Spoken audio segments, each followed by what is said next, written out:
The Toyota Hilux GR-S, the most expensive mid-size diesel pickup that you can buy in the Philippines. It sells for over 2 million pesos, significantly more expensive than any of its competitors. From the outside, it's quite easy to recognize thanks to its GRS body kit, its body-colored grille and fender arches, and you also get red brake calipers. On the inside, it's also very easy to recognize as it is the only variant that comes with leather seats. Yup, not even the 1.9 million peso Hilux Conquest 4x4 comes with leather seats. The GRS also gets plenty of red stitching and GRS badging, but otherwise, it is the same as the regular Hilux Conquest 4x4. Now, if you want to know more about the exterior and the interior of the Hilux GRS, I've done a full walk around. You can find the link to the video in the description below. This video will be more about my initial driving impressions of the Hilux GRS and how it compares to the competition, specifically the Ford Ranger Wildtrak 4x4. The last time that I drove a Hilux was 2 years ago, as getting a Hilux test unit is tricky, especially one as sought after as the Hilux GRS. Thankfully, we have events like this where we can test drive the units all we want. Even though the Hilux was facelifted back in 2020, the suspension remains unchanged except for the GRS, which is the only variant that comes with sport monotube shock absorbers, which is supposed to improve handling.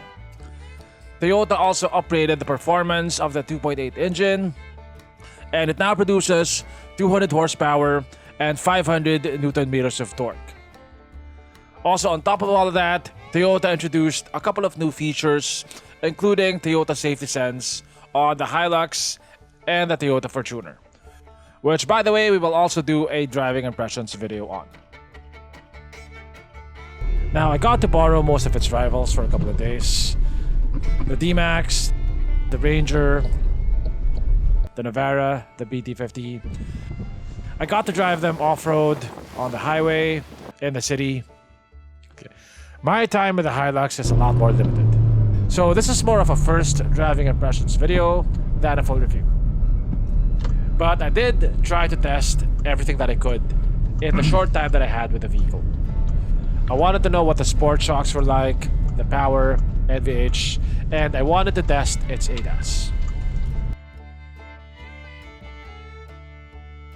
If you're coming from some of the newer models in the segment, like the Ranger Wildtrak 4x4, the generational gap is palpable once you step inside the Hilux. It feels like a much older vehicle than the Ranger. Because it is. The Hilux has been around since 2016, and while it has been facelifted, the changes are relatively minor, especially on the interior. Unlike the Fortuner, much of the interior of the Hilux is made of hard plastics. The screens are not just smaller, but also of a lower resolution. Just sitting in the car at idle, you can tell that the NVH levels are not as good, but it gets worse as you drive. The Hilux GR-S is still powered by Toyota's 1GD FTV engine, which has been around since 2015. It's been around for a long time, so it's tried and tested, and that really is the selling point of Toyota. Tried and tested technology. Now, one drawback of having such tried and tested technology is that it's not as updated as its rivals. It feels like it belongs to a different generation of diesels. Unlike newer diesels, which are much more quiet and refined, this kind of makes me feel a bit nostalgic. It kind of reminds me of my older diesel SUVs.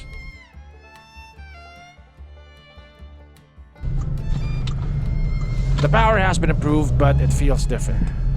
Most of the torque is at the bottom, but you don't get much more power as you rev it to the top. So it's okay for short bursts, but it's not as much fun to drive as the Ranger. Speed.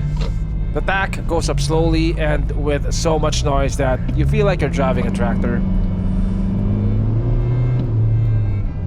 I'm not being biased at all. Here's a clip of the Ranger for comparison, using the same GoPro with the same mic. So both are just between 1,500 to 2,000 RPM. And here is the Ranger. Here is the Hilux.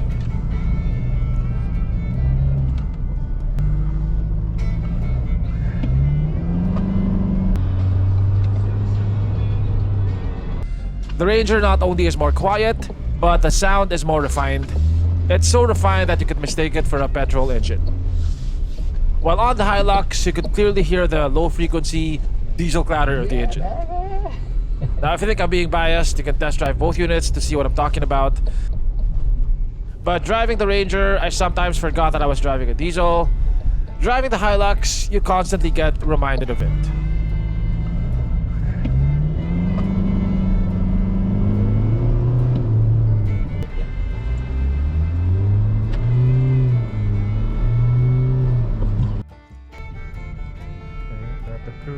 Next, I wanted to test the ADAS systems of the GRS Hilux.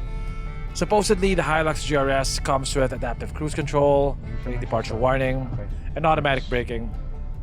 Of course, we can't test automatic braking, but adaptive cruise was fair game. So I tried turning it on. The first thing that I noticed was that you couldn't activate it above 35 kph. Okay. So below 40 kph ay mag-work ng adaptive cruise. What I next realized was that it wasn't slowing down when traffic in front of you slows down. Okay, 43. Hindi siya nagka-slow down eh. Parang hindi adaptive cruise. And then it clicked on me that what it had was just standard cruise control, which made sense as it didn't have any buttons or indicators for adjusting follow distance. Cruise control lang to. Now, I also drove the Fortuner GRS the same day with adaptive cruise control. I used the same procedure and it worked normally. It slowed down, it stopped as expected. Now, the brochure says that the Hilux GRS is supposed to come with adaptive cruise control. So I'm not sure if it's just this particular unit that doesn't come with adaptive cruise. Maybe I did something wrong. If I did, type it down in the comments below.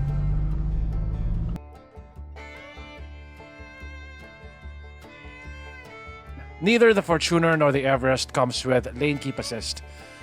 That system requires EPS to work. And both the Fortuner and the Hilux still come with hydraulic power steering systems. By the way, the steering of both the Hilux and the Fortuner are very heavy, which may be fine for most guys, but I can imagine some women getting turned off by it, especially if they have to do a lot of maneuvering in tight spaces. The steering of the Everest is a lot lighter.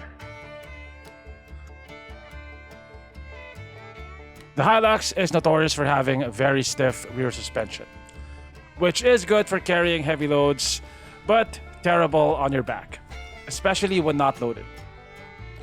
The GRS comes with sport shock absorbers, which are supposed to be even stiffer.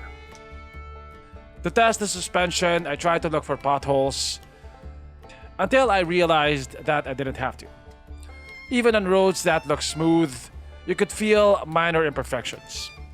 It really is the harshest riding pickup in the segment. And it's a world of difference between this and the Ford Ranger and even the Nissan Navara. One advantage of the stiff suspension, though, is that the GRS has almost no body roll in the corners. The Toyota Hilux GR-S does have its flaws, and it's really showing its age compared to its rivals. But it's still one of the best-selling pickups in the Philippines, mainly because of one important feature: the Toyota badge. Toyota has a long history of delivering dependable products, and they have garnered a loyal following as a result. If you don't care so much about tech, about ride quality, you want a pickup and you want it from a brand with a solid track record, and you have 2 million pesos to spend, this is not a bad choice.